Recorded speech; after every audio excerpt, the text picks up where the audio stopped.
What up, you guys? We're here for our weekly energy oracle forecast. I hope y'all are doing well. I am a tired little baby. Thank you for excusing my absence last night. I warned you guys I might be a little bit too fried to do our Secret Teachings of Jesus video, and I was. I tried to push myself no matter what, but I had the worst allergies yesterday. Well, they were the worst Friday. Maybe second worst, but aggravated from activity at work yesterday. And just to maintain my composure through the shift, I had all this cough medicine. I had taken Claritin. I don't usually take any kind of cold medicines or allergy medicines because I have a weird reaction to them. They just make me whack like crazy. Just all wired up and like a nut. And so but I had no choice. And so I was just all wired and so tired. I could barely keep my eyes open. And I literally consumed probably most of the bottle of cough medicine. So I just could not really focus on anything by the time I got home. But we're here. I'm a little better off today, not by much, but I got up early and I made potato salad for my mom's birthday. We all got together today. And then I rushed right into work, and then I just got home a minute ago. So we're gonna see what our energy is looking like for the rest of the week ahead. Passover will be concluding on Tuesday, which brings us to Orthodox Good Friday this week. I finally got it straight. I just looked at my calendar. When is Orthodox Easter? So it'll be this Friday is Good Friday. Okay, what do we need to know for this week? Oh, okay, so this is going to be kind of a reflective week. We might be thinking about all the recent changes and growth, kind of where our life is going. I feel like we're reflecting less on what's behind us and more on kind of where we're at and what we've just sort of come through and now what we're going into. So you might be, I don't know if you guys have been trying to accomplish anything during this Mercury retrograde. I was doing my best, but it was I was thwarted at every turn. And I think that this card makes sense because I feel like this week is a week where I think we can all finally catch our breath and get our thoughts recentered, collect our thoughts, get the game plan back again. Everything's just been so go, go, go, up in the air, changing and shifting and morphing. And so I think now it's this is going to be a nice week to just catch our breath and reconfigure. All right, so what else? Ooh, jumper. Oh, sorrow. Never love to see this, but maybe this reflection is bringing up some things that we've had sorrow over, and maybe we're finally able to lay that sorrow to rest and accept whatever has been radically. The past is the past. There's not a lot we can do to change it. We can atone. We can do the best we can in the day, and we can make an effort to be better going into the future. But so many things, so many regrets, there's just nothing that we can do to change them now. And so I think letting that sorrow rest in the past is going to be really crucial for moving forward without that dark cloud hanging over us, or bringing that continued narrative or story or suffering into this new beginning.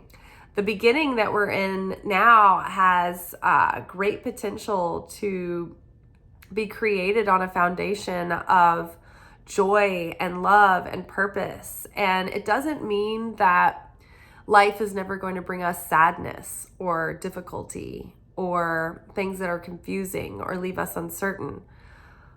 But I think that when we can let go of the regrets and the things that are unresolved about those things that we can't change, it's like we let go of the suffering. Like, pain is unavoidable, but we don't have to suffer, you know?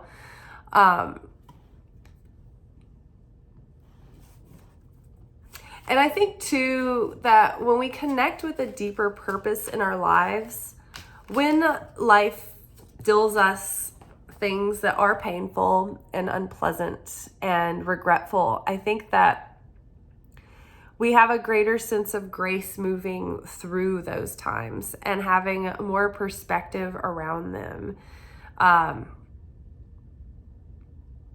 Because there's something greater other than just ourselves that's driving us, that purpose, you know? So it's like we're not so self-centered. It's good to love yourself and to care about yourself and to do the work and to reflect and everything. But sometimes our suffering comes because we get almost too, like, our tunnel vision becomes too much on our own survival or our own pain or, you know, our own memories or our own agenda or perspective. You know, we've always, you know, we're drilled in this modern day age. What's your return on investment? What's your return on investment? And that's usually when we lose connection with our deeper purpose in life. And then it creates this like low level sadness and emptiness. And so we keep pushing ourselves harder and reaching for that next exciting thing or that next stimulant, you know, to give you that satisfaction that you're looking for. And we're just compounding with the same empty calories, so to speak, that aren't fulfilling. But when we are connected more with a deeper reason why we want to do or accomplish the things that we want to create, and how that will affect not only ourselves, but positively affect others as well, it starts to feed us and give us more energy rather than deplete us. Hunt. So again, you know, I feel like when we process and we can let go of this sorrow, it's gonna reinvigorate our motivation to get out there and go after what we want. And like we were saying, part of that is like taking time to reflect on your deeper sense of purpose and your big why. It's like, why do you want to pursue the things that you are pursuing? Why do you feel like you desire the things that you do in your heart? And when you can connect with that bigger reason that has more to do than just with you, then it gives us so much more inspiration and motivation to go after that thing and to pursue it with all of our might and all of our heart and soul and strength, you know, regardless of how we're feeling.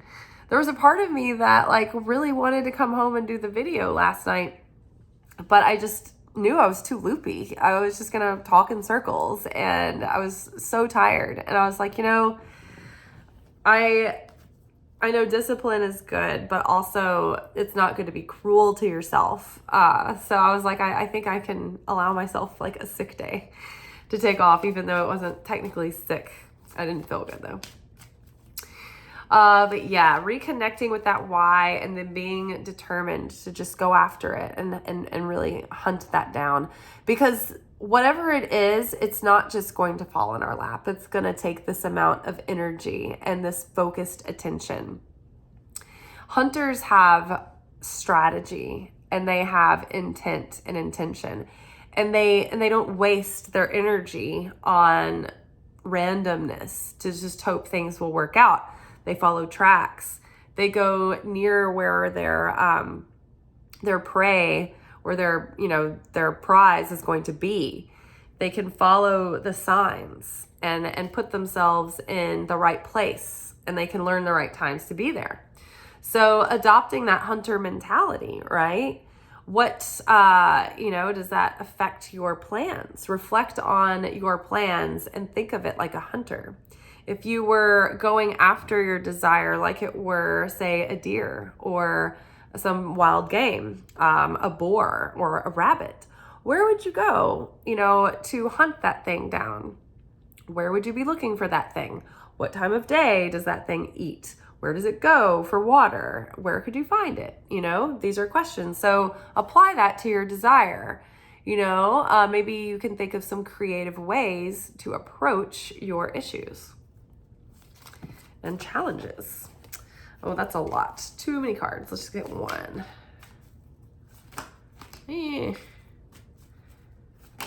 Right. Oh, love. Okay, so love was in our reading last week. I'm not surprised to see it this week because this is the driving motivator that keeps us going. Love is what we want to seed all of our creations with. We want to be in a state of consciousness of love when we're creating and when we're taking action.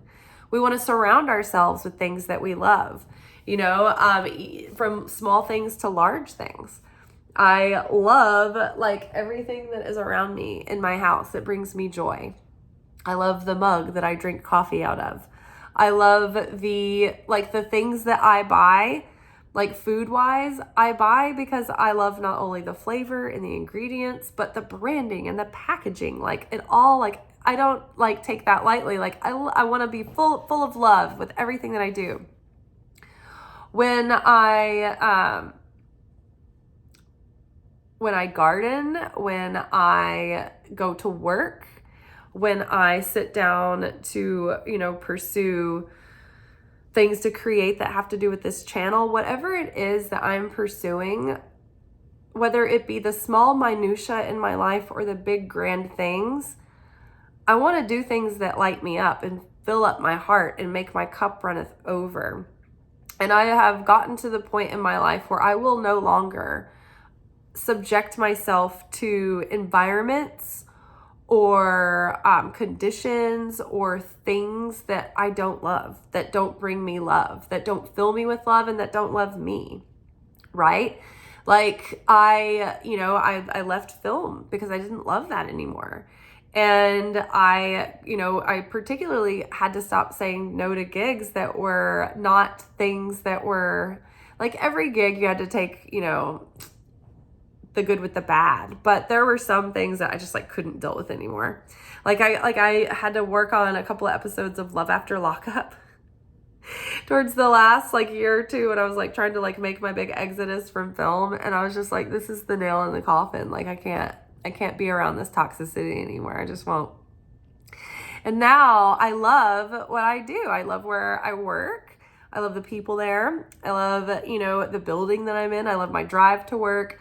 I love all the things that I do during the day, no matter how much work this channel is and the other platforms that I'm on. I love doing it.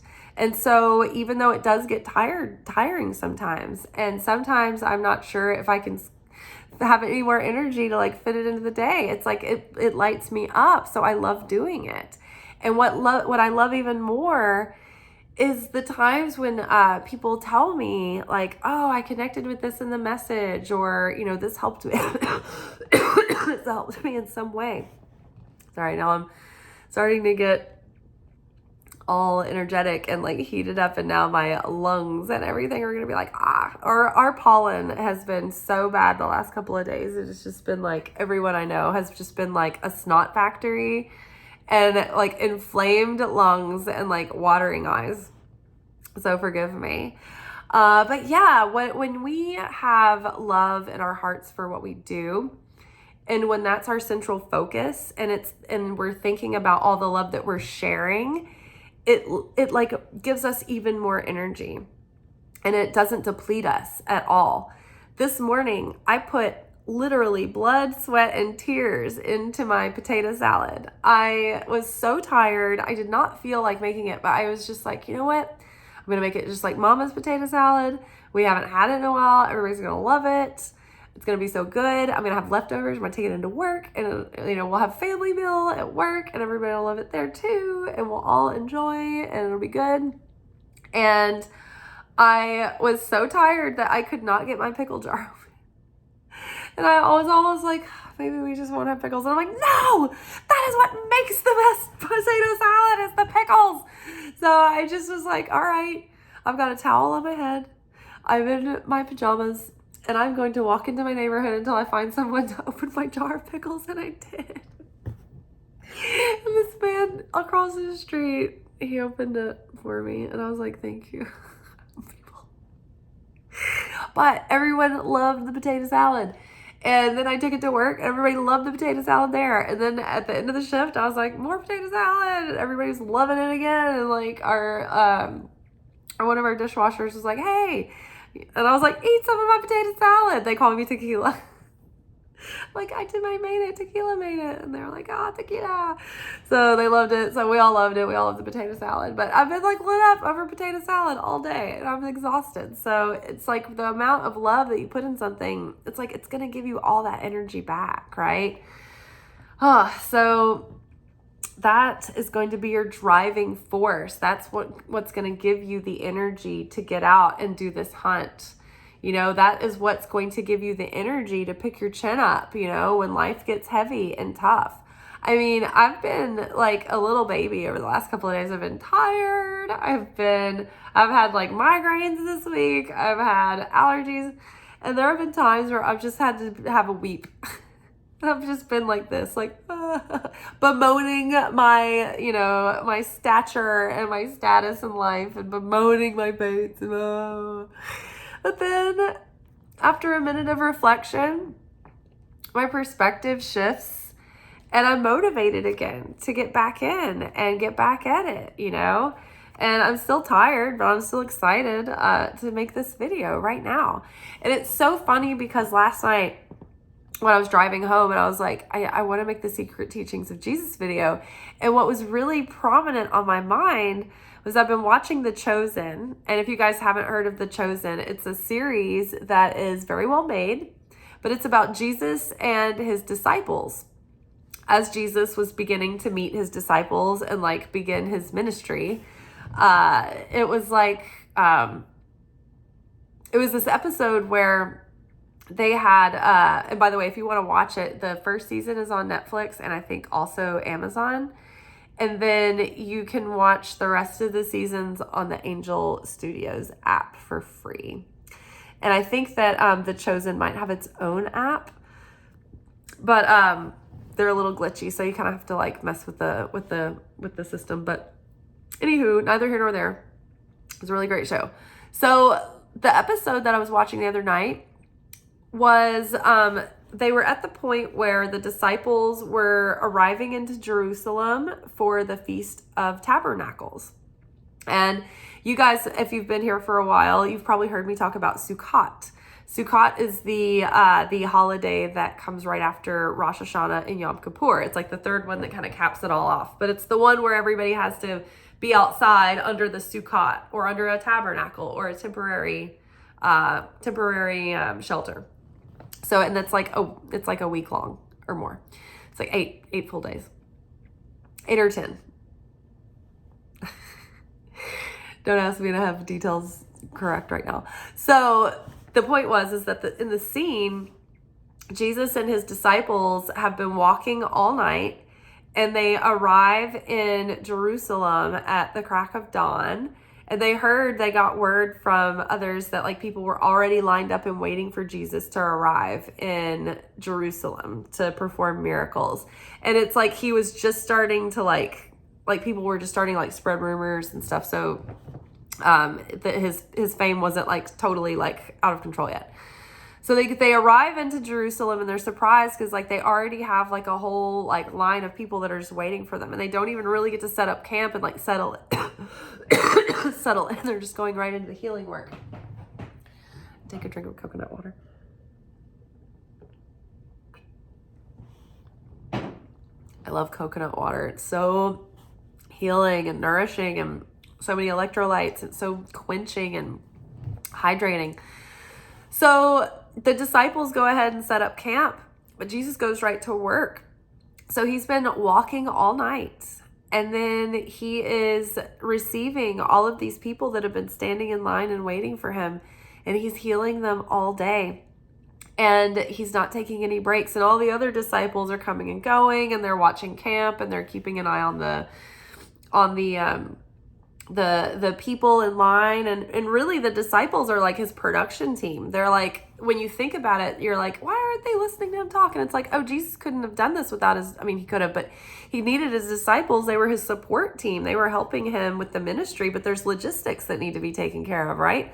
Somebody's got to pitch the tents. Someone's got to make the meals. Somebody's got to keep an eye on like the food supply and all of this stuff, the comings and goings of how what is required to keep people alive as they're moving along through these towns. So the disciples are, taking care of camp, and Jesus is just like working through into the night, and like his mother shows up, and she's there through Mary, Jesus' mom, shows up, and he's like, hey, I'm here for, Feast of Tabernacles. Where's Jesus? And they're like, he's been working all day. He's still in the tent. We've been checking in on him, but he's not going to turn anybody away.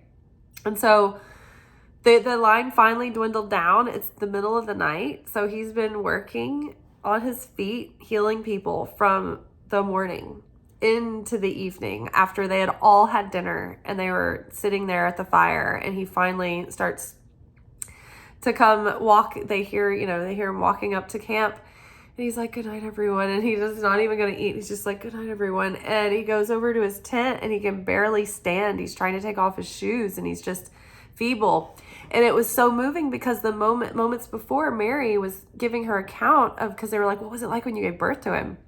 She's like, well, I don't want to go into too much detail, but she was like, I did look at him, and she was like, he was just covered. Basically, she was describing this, we were not in any kind of proper situation. We were not in a proper shelter. I didn't have any family. There was no midwife there to deliver him. It was just me and Joseph. And we were tired and dirty and filthy. And I looked down at him, and she was like, I looked at Joseph, and I almost thought for a second, like, is this really the Son of God? She looked down and she was like, he was so helpless and covered in blood and no uncertain terms, like shit and like everything. She was like, he needed to be cleaned, and like he needed help. And she was like, this is the Son of God. I couldn't even believe it because he was so fragile, just a little baby. And you saw her mother's love in that moment when she had to clean him, and it was just like so humanizing to think of Jesus as just this baby at some point who was helpless and needed to be taken care of and needed to be watched after. And the most moving thing was that Jesus coming in after his long day, he could barely stand on his feet. He wasn't a Superman. He was a human being, and he was so tired and he was so weary, but he was so full of his mission and his purpose and his passion that kept him going. And so Mary ran over, and she's trying to help him take off his shoes, and he's covered in people's blood and the disgusting filth of all the people of the day. And she's just trying to wipe him off. And it's just like when he was a baby, but it's foreshadowing what's to come. But in that moment, was so humbled because it was like, we get so tired and we complain, and that's when we're getting in the mode of just thinking about ourselves. We do have to have limits and boundaries. We can't overdo until the point of like burnout and collapse and all that. But so many times when you need that second wind, it's not, you have to shift your mind from yourself at that moment, how you feel, and like, oh, I'm ready to do this, and I'm ready to go home, and I'm ready to be done. I want to eat. These people are on my nerves. I was certainly there tonight. I was like, I want to go home. I want to be done. These people are on my nerves.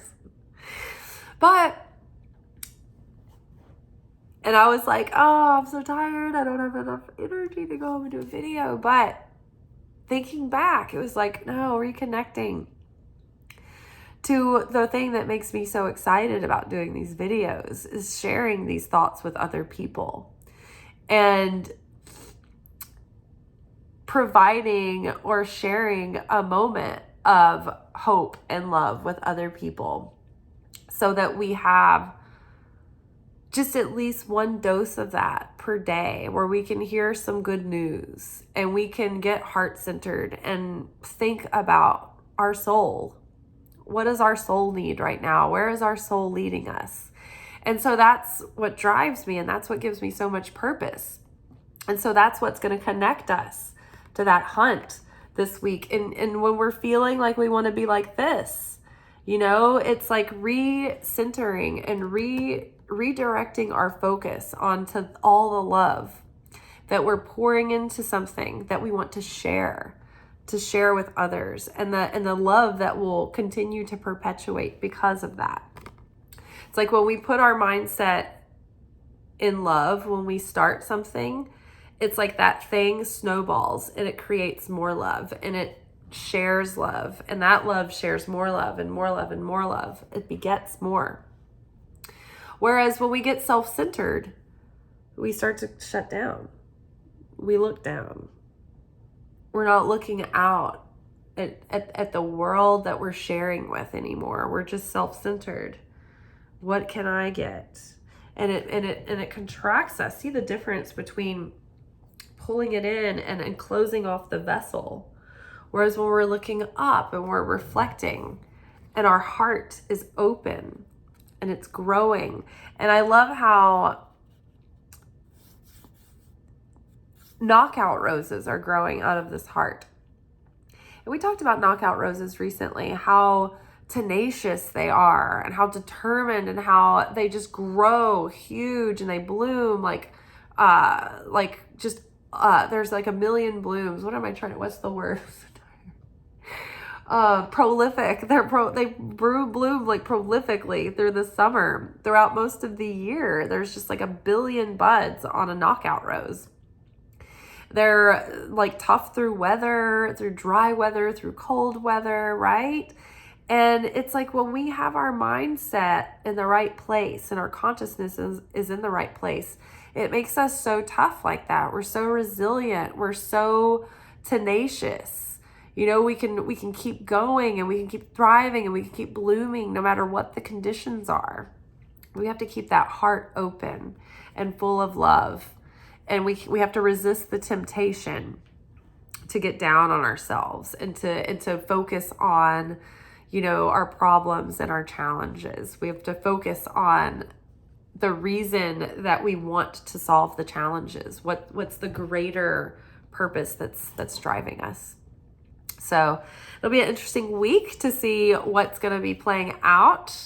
But I'm excited. I think this is good. I love that we have some reflection, but I have a feeling that it's only going to serve to get our butts in gear. So I think that it's going to be a week of activity.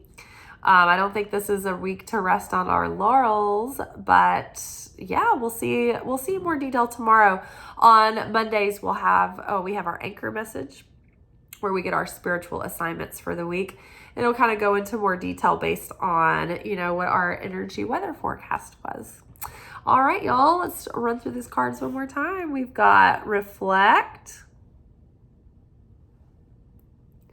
We have sorrow. So maybe you're mourning just a little bit and releasing and letting go. But we don't want to be perpetually in that state. We just want to let it move through us. And so that we can get motivated to go after that new timeline, this new life, this new cycle, right? This new cycle that not only is going to fill us with love, but we are going to fill with love. And love is going to be our guiding force and our motivation, right? And then remember to be resourceful and intentional and work smarter, not harder, like the hunter, right? The hunter knows what time to be hunting their prey. If it's the kind of prey you hunt at night, you're going to go at night. If it's the morning, it's going to be the morning, right? Midday. The hunter prepares, but the hunter knows all the details, the logistics, so that they can be the most proficient and set themselves up for success. Because remember, hunting now is a sport for most people. But for some, and for thousands and thousands and thousands of years, for the whole of human history until modern recent, years, modern centuries, we've had to hunt to survive, right? So imagine that. Imagine if you weren't feeling well and you were like, I don't feel like hunting today. Well, did you want to eat today or maybe tomorrow? Because if you don't hunt, you're going to lay there and starve to death, right? So think about that too. Think about that primitive need for the hunt, not just a luxury, right? All right, you guys, I'm sleepy times tea over here. I'm going to heat up some leftovers and take a nice hot shower, and then I'm going to sleep like I've never slept before. I'll see y'all tomorrow for our weekly anchor message. Ciao.